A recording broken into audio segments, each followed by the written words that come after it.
Not only Chiranjeevi, Mahesh Babu ఉన్నారు, ప్రభాస్ ఉన్నారు, కొరటాల శివ ఉన్నారు, ఇంకా రాజమౌళి ఉన్నారు, అందరూ ఉన్నారు కదా. వీళ్ళల్లో ఒక్కళ్ళు కూడా లేదు మీరు అందరూ ఇట్లా బయట అనుకుంటున్నారు ఇదంతా తప్పు, రైట్ జరిగింది ఇది అని చెప్పి వాళ్ళందరూ చెప్పలేదు. ఏం జరిగిందో మనకి ఎవరికి తెలియదు. అదేదో సినిమా టికెట్ల పెంపు, రేట్ల పెంపు గురించి ఆంధ్రప్రదేశ్ గవర్నమెంట్ ఒక జీవో తీసుకొచ్చింది. రేట్లు మీ ఇష్టమైనట్టు పెంచొద్దు, 100 రూపాయల కంటే మించి పెంచొద్దు అని ఏదో ఒక అప్పుడు కరెక్ట్ గొడవ జరిగింది. అది జీవో కూడా వచ్చింది. దాని విషయం చెప్పి రాజమౌళి కూడా ఒక దగ్గర మాట్లాడుతూ ఇండస్ట్రీ అంతా ట్రై చేసింది. మెగాస్టార్ చిరంజీవి గారు చాలా మంది చాలా మాట్లాడినారండి, రకరకాల మాట్లాడినారు. మమ్మల్ని నెగ్గించడానికి ఆయన తగ్గి ఆ మాటలన్నీ పడ్డారండి. అది అంటే ఈ సినిమా ఇండస్ట్రీ అంతా ట్రై చేసింది జగన్మోహన్ రెడ్డిని కలవడానికి, కానీ అక్కడ వీలు కాలేదు.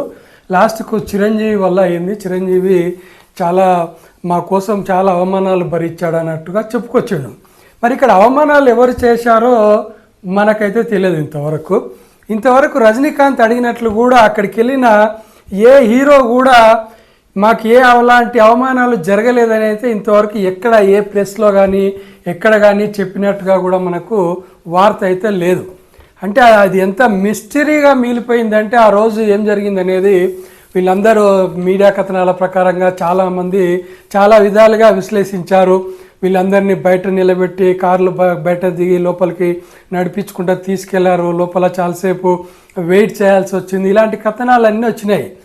కానీ ఎక్కడ కూడా ఎవరు అక్కడ ప్రత్యక్ష సాక్షులుగా ఉన్నటువంటి వీళ్ళందరూ ఎవరు కూడా దాని గురించి అక్కడ ఖండించలేదు.